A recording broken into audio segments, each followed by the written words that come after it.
1963년 8월 28일 링컨 기념관에는 한 20여만 명의 사람들이 모였습니다.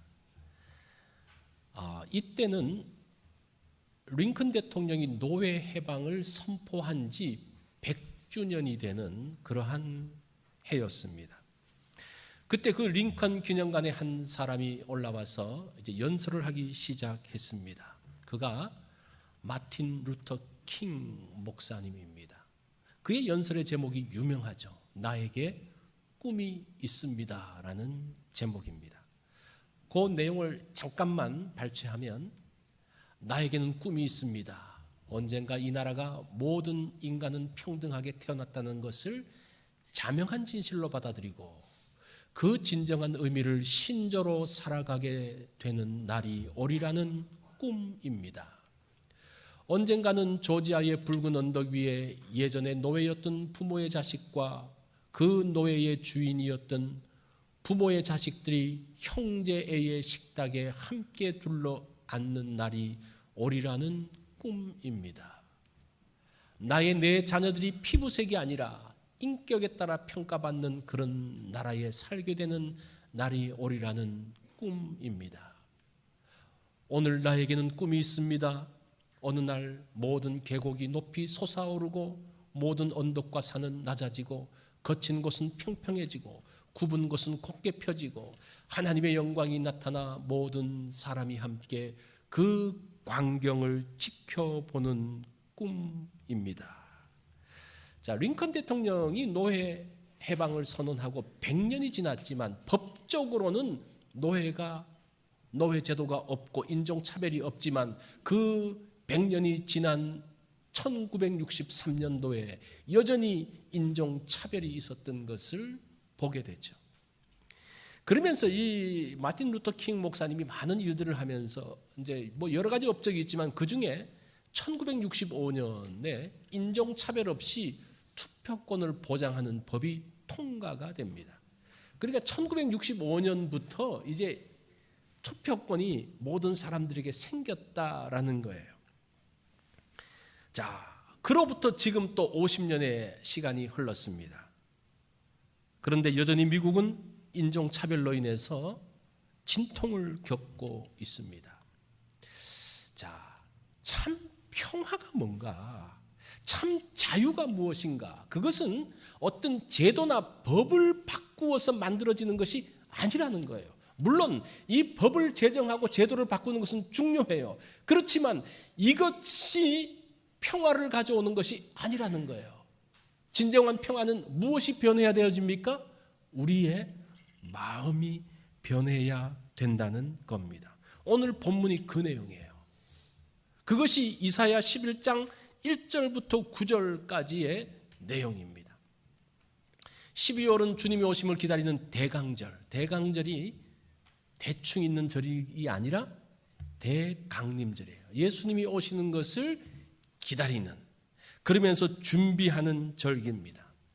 우리가 이 기간 동안 한 4번, 이제 12월 달이 5주가 있는데 성탄절까지 한 4번 정도의 주일이 있는데, 그때 동안 예수님께서 우리에게 주신 성탄 선물이 무엇이냐, 그 4가지를 살펴보려고 그래요.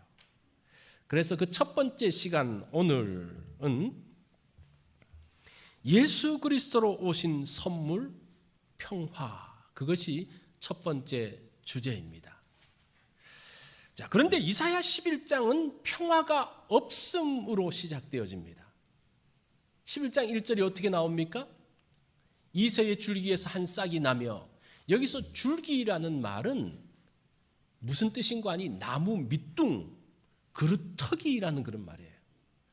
이게 어떤 브랜치라는 말이 아니고 스텀프, 그러니까 나무가 다 잘려져 있는 것을 이야기합니다. 이런 상태입니다. 이거는 끝장나는 거죠. 유다를 향한 하나님의 심판이 그 가운데 임했다라는 것이 유다의 줄기에서라는 말입니다.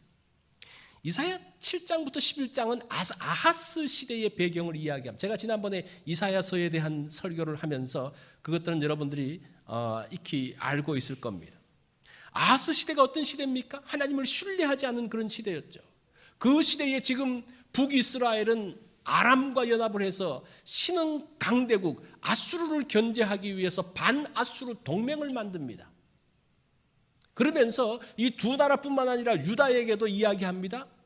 너희들도 우리의 동맹에 참여해라. 그래서 우리가 저 아수르를 막아내자라고 했을 때 아하스는 어떻게 합니까? 그 동맹에 참여하지 않아요. 그러면서 누구와 손을 잡습니까? 아수르와 손을 잡아요. 그때 이사야 선지자를 통해서 하나님께서 말씀하시죠. 절대 이 두 나라 연합군이 오더라도 두려워하지 마십시오. 이것들은 부직갱이에 불과합니다. 하나님을 의지하십시오.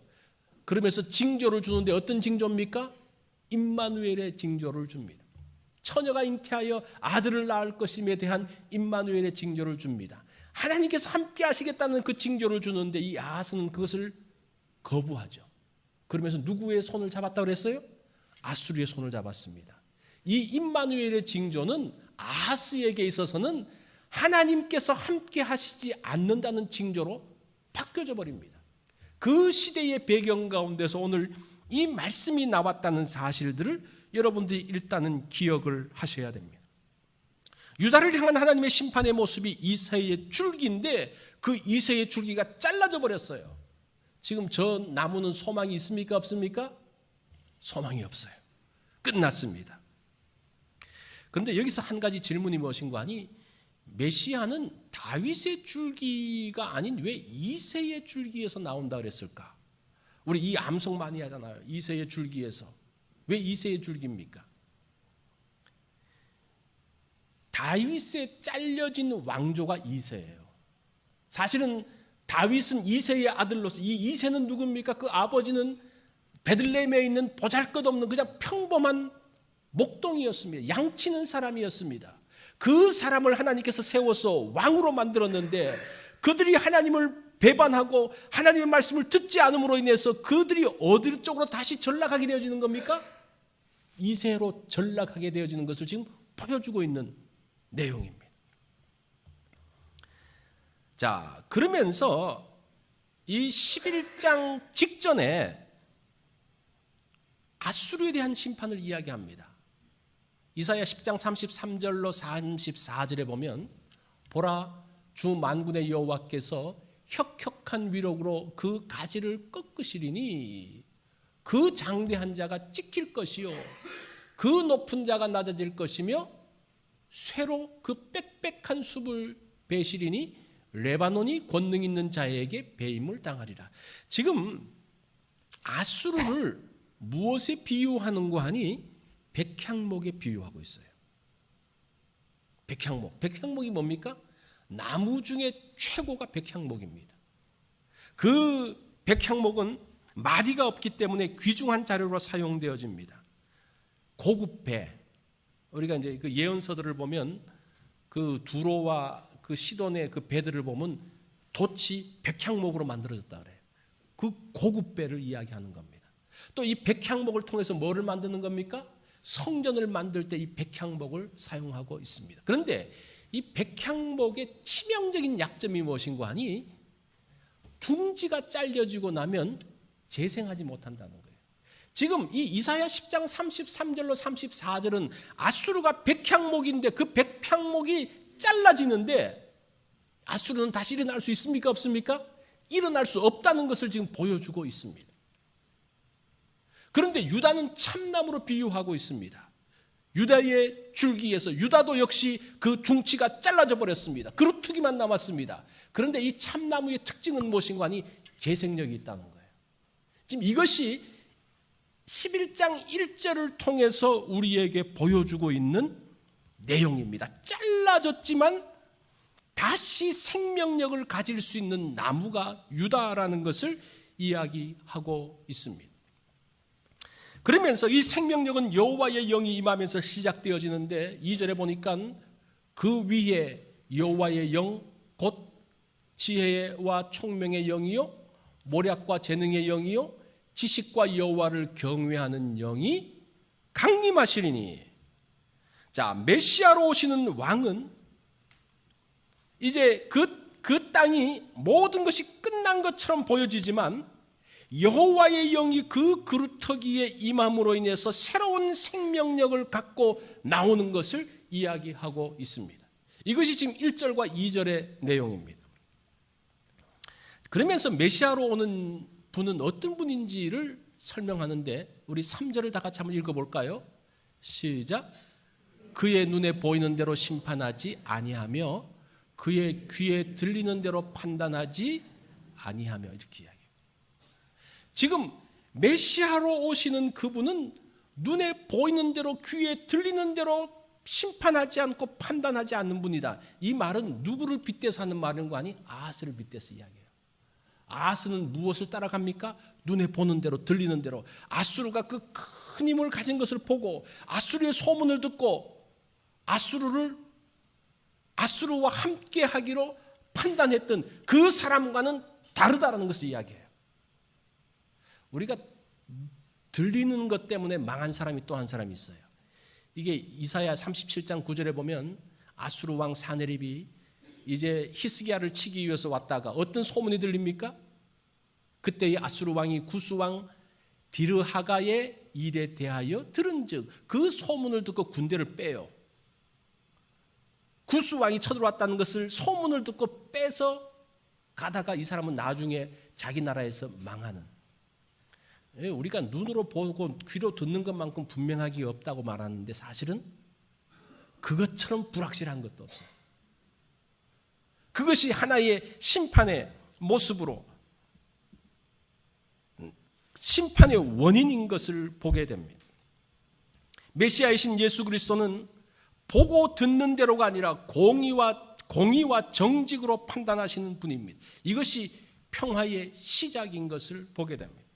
자, 그러면서 이제 앞에는 평화가 없음을 이야기하면서 이 뒷부분으로 넘어가면서 예수 그리스도로 인해서 만들어진 평화의 모습을 설명을 하고 있습니다. 그게 6절부터 9절인데 우리가 너무나 잘 아는 내용이죠. 그때에 이리가 어린 양과 함께 살며 표범이 어린 염소와 함께 누우며 송아지와 어린 사자와 살찐 짐승이 함께 있어 어린 아기에게 끌리며 암소와 곰이 함께 먹으며 그것들의 새끼가 함께 엎드리며 사자가 소처럼 풀을 먹을 것이며, 그러면서 이제 쭉 내 거룩한 산 모든 곳에서 해됨도 없고 상함도 없을 것이다. 이 말씀은 우리가 많이 들었던 내용이죠.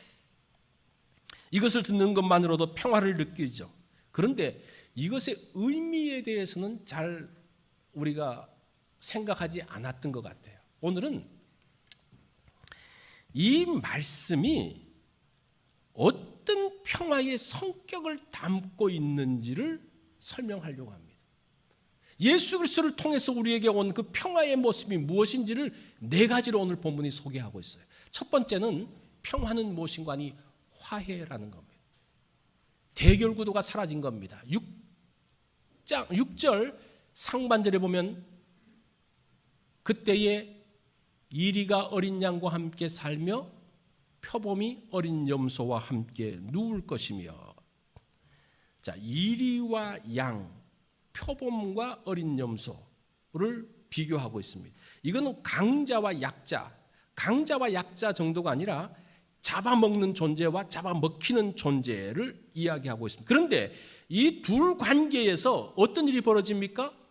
이들이 함께 살며 함께 눕는 이야기를 하고 있습니다. 이리가 어린 양과 함께 살며, 지금 누구 집에서 함께 살까요? 이리 집에서 삽니까? 어린 양의 집에서 삽니까? 원문을 보면요, 누구 집에서 사는지를 알 수가 있어요. 이리가 어린 양의 집에 가서 함께 사는 것을 이야기합니다. 함께 살고 함께 누우며, 이것은 함께 산다는 것은 낮의 모습이고 함께 눕는다는 것은 밤의 모습이에요. 그러니까 낮에도 함께 있고 밤에도 함께 있는 그러한 모습을 이야기합니다. 평화가 뭡니까? 화해에서 시작되어지는 거죠. 시작은 강자가 약자를 찾아가는 데서 시작되어져요. 화해는 그렇게 시작되어지는 겁니다. 그리고 강자가 약자의 집에 찾아가서 화해를 하는데 화해의 마지막은 약자가 약자가 그 화해를 수용할 때 비로소 평화가 되어지는 거예요. 강자가 와가지고 화해하자, 화해 안 해? 협박하는 게 아니라 약자가 그 화해의 내용을 듣고 다 수용할 때에 비로소 평화가 만들어진다는 겁니다. 사실은 세상의 평화는 이런 평화가 아니죠. 세상의 평화는 박스 로마나라 그러면 이게 로마의 힘에 의한 평화. 힘센 사람이 하나 있으면서 조용해. 그러면서 조용해지는 거. 이거는 평화가 아니라는 거예요. 그 평화의 중요한 그 키는 누가 갖고 있는 거 아니? 약자가 갖고 있습니다. 약자가 그것들을 수용하고 받아들일 때에 평화가 만들어지는데 그 평화를 샬롬이라고 이야기합니다. 이거는 세상이 로마의 힘을 통한 평화와는 완전히 다른 그 모습을 이야기합니다. 이것이 첫 번째 평화의 모습입니다. 두 번째는 차별이 없는 것을 이야기합니다. 차별이 사라지는 것. 6절 하반절에 보면 송아지와 어린 사자와 살찐 짐승이 함께 있어 어린 아기에게 끌리며, 여기 보면요 송아지가 나오고 어린 사자가 나오고 살찐 짐승을 원문으로 보면요 양의 어린 것 그런 말이에요. 그러니까 어린 양이 나오고 어린 아이가 나와요. 그래서 이 두 번째의 특징은 무엇인가 하니 다 어리다는 겁니다.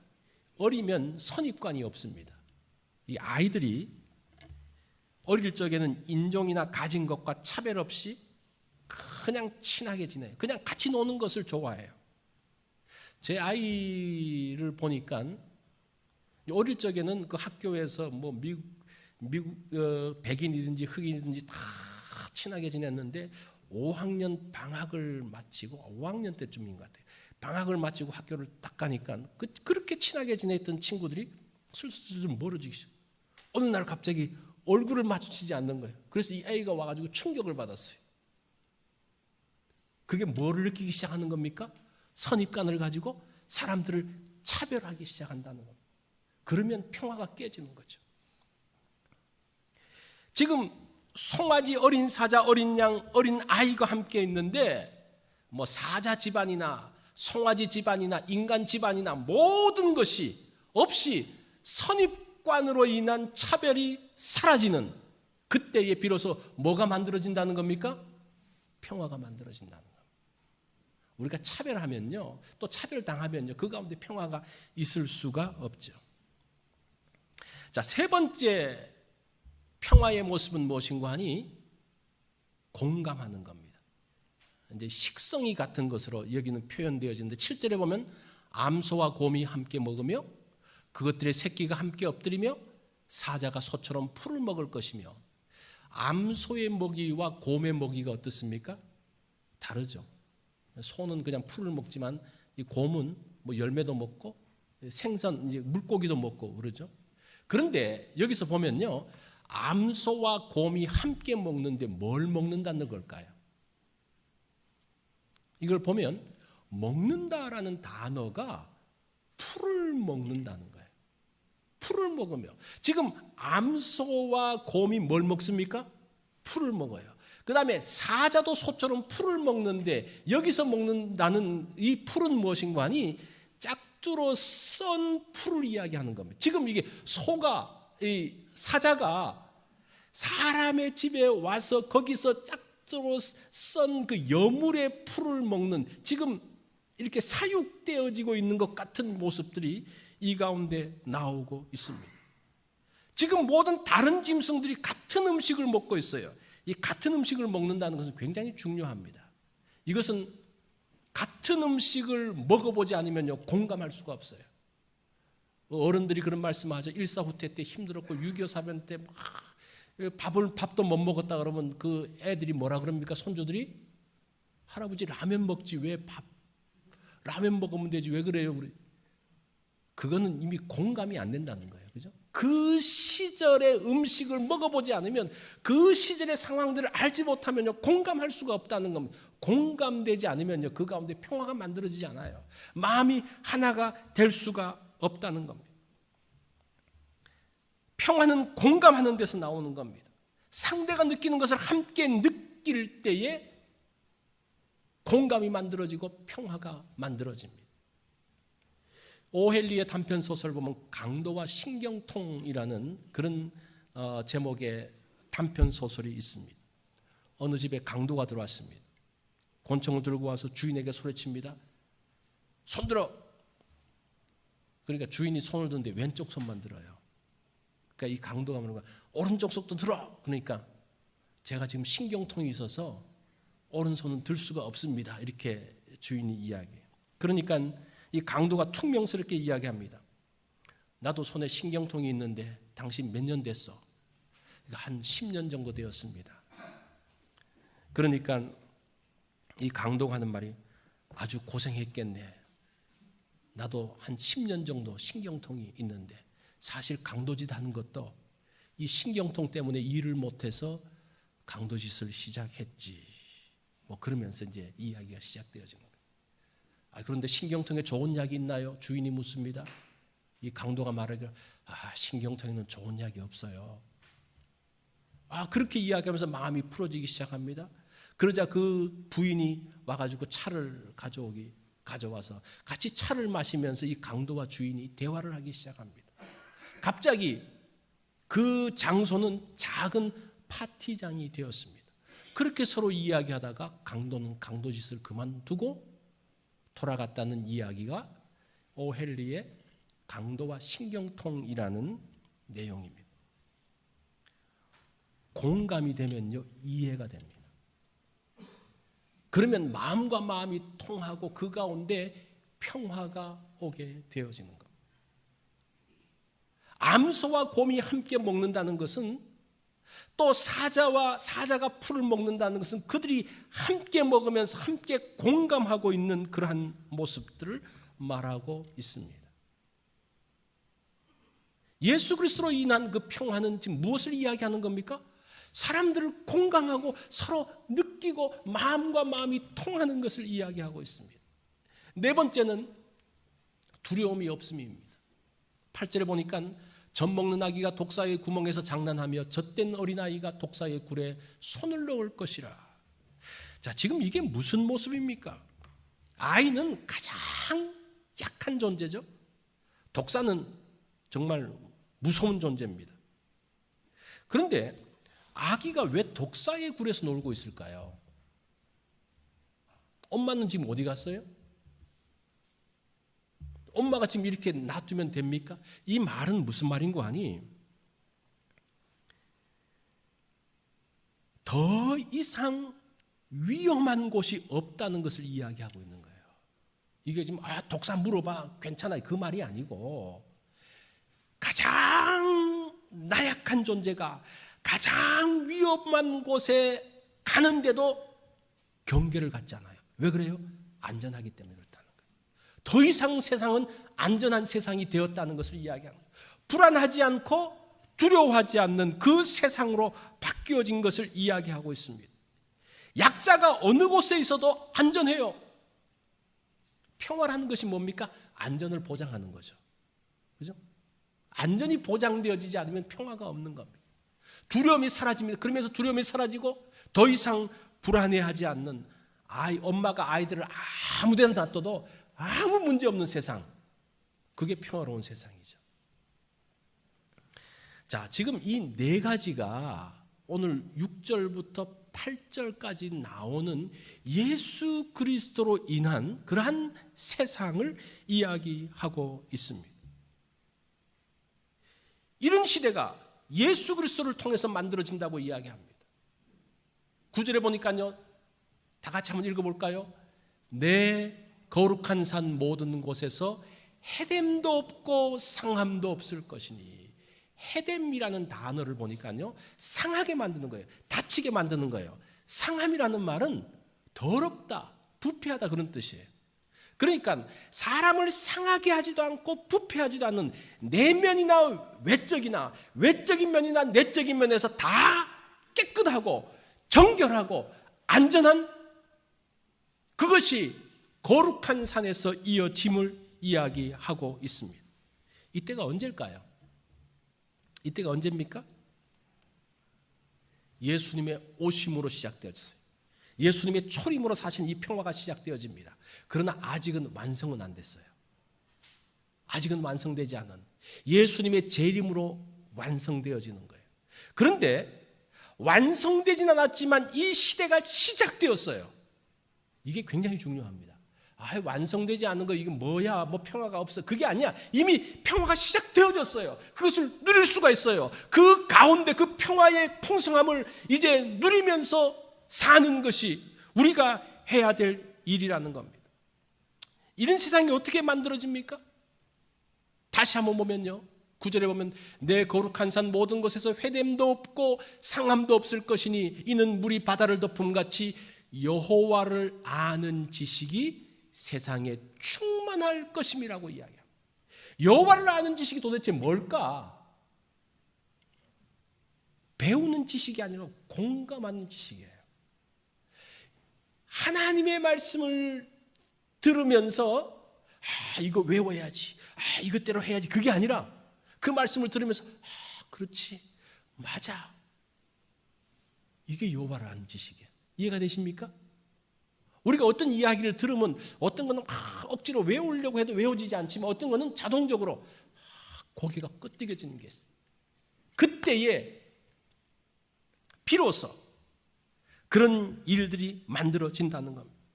여호와를 아는 지식을 인정하고 마음으로 공감하는, 다른 사람들에게 여호와를 아는 지식을 말할 때에 다른 사람도 그것을 공감하면서 듣는 그 시대, 그것이 물이 바다를 덮은 같이 온 세상에 충만해지는 때, 그때가 이제 마지막 때임을 이야기하고 있습니다.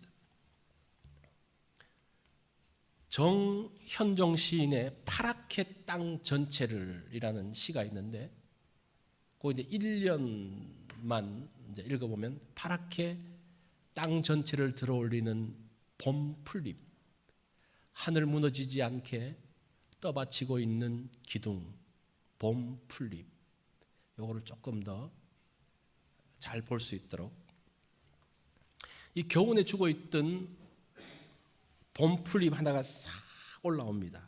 근데 시는 그것을 보면서 지금 어떤 생각을 하는 거 아니? 지금 봄 풀잎 하나가 땅 전체를 들어올리고 이 봄 풀잎이 하늘을 무너지지 않게 받치고 있는 기둥이라고 이야기해요. 놀라운 통찰력이에요. 이 지금 하늘을 어떤 기둥으로 떠받치고 있습니까? 안 보이죠. 그런데 이 사람은 뭐가 떠받친다고 그래요? 봄 풀잎이. 예수 그리스도로 인한 선물인 평화는 정말 미미하게 오면 마치 봄 풀잎처럼 정말 보잘것없는 것처럼 오지만 그것이 세상 전체로 퍼져나가고, 이 평화는 세상 전체로 퍼져나가고, 이 평화가 하늘을 떠받치는, 이 시를 보면서 좀 그런 생각이 들더라고요. 보세요. 예수 그리스도 한 분 얼마나 미약합니까? 예수님의 제자들 12명 얼마나 보잘것없어요. 그런데 그 사람들이 가지고 있는 그 평화가 어떻게 합니까? 예루살렘과 사마리아와 유다와 땅끝까지 쫙 퍼져가면서 예수 그리스도의 복음과 함께 그 평화가 쫙 퍼져나가고 있습니다. 근데 그 평화가 나중에는 무엇을 바치고 있어요? 하늘이 무너지지 않도록 바치고 있는 거예요. 이 사회가 무너지지 않도록 바치고 있는 거예요. 이게 예수 그리스도로 인한 평화라고 이야기하고 있습니다. 하나님의 나라는 눈에 보이게 오는 게 아닙니다. 그것은 뿌리의 세계입니다. 눈에 보이지 않아요. 그런데 지금 여기는 뭐가 심겨져 있습니까? 뿌리들이 심겨져 있어요. 무슨 뿌리입니까? 평화의 뿌리들이 심겨져 있습니다. 시간만 되면, 때만 되면 그 뿌리에서 싹을 트이게 될 것입니다. 지금 여러분들이 나무도 보이지 않고 실과도 보이지 않는다고 낙심할 필요 없어요. 이미 그 가운데 뿌리가 쫙 깔려져 있습니다. 이새의 줄기에서 뭐라고 이야기합니까? 한 싹이 나며 그 뿌리에서 이게 나와요. 그 뿌리에서 한 가지가 올라오는, 그 뿌리의 세계 가운데서 새로운 역사들을 만들어가고 있는 그것이 예수 그리스도를 통한 평화인 것을 보게 됩니다. 이사야는 잘려진 밑둥에서 평화의 뿌리를 보고 있습니다. 마틴 루터 킹 목사님도 그걸 보는 거예요. 지금 아무것도 없는 것 같지만 그 속에 심겨지는, 하나님 나라에 심겨져 있는 그 평화의 뿌리들을 보는 겁니다. 여러분들은 뭘 보고 있습니까? 우리가 뭘 봐야 됩니까? 눈에 보이지 않는 것처럼 보이지만 지금 곳곳에 예수 그리스도로 인한 그 평화의 뿌리들이 산적해 있는 것을 보면서 이것이 때가 되어지면 거기에서 풀잎이 올라오고 온 땅을 덮으며 이 풀잎이 무엇을 떠받친다고요? 이 세상을 떠받치고 하늘을 떠받치는 그 강력한 힘이 된다라고 이야기합니다. 사실은 이번 성탄절기에 우리가 이것을 기억한다면 참 축복이 될 겁니다. 자, 오늘 이 평화의 풀잎이 있습니다. 4개로 만들어진 풀잎이에요. 뭡니까? 화해와 차별 없음, 공감과 두려움 없음. 우리 다 같이 한번 해볼까요? 화해와 차별 없음, 공감과 두려움 없음. 이게 평화의 싹이라는 거예요. 이 싹을 틔우면요, 이 싹이 뭘 떠받친다고요? 하늘을 떠받치, 이 사회를 떠받치, 여러분의 가정을 떠받칠 거예요.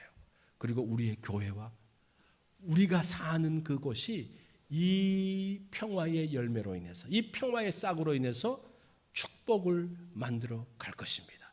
이것이 예수 그리스도를 통해서 주시는 첫 번째 선물, 평화라고 이야기합니다. 우리 다 같이 기도하겠습니다.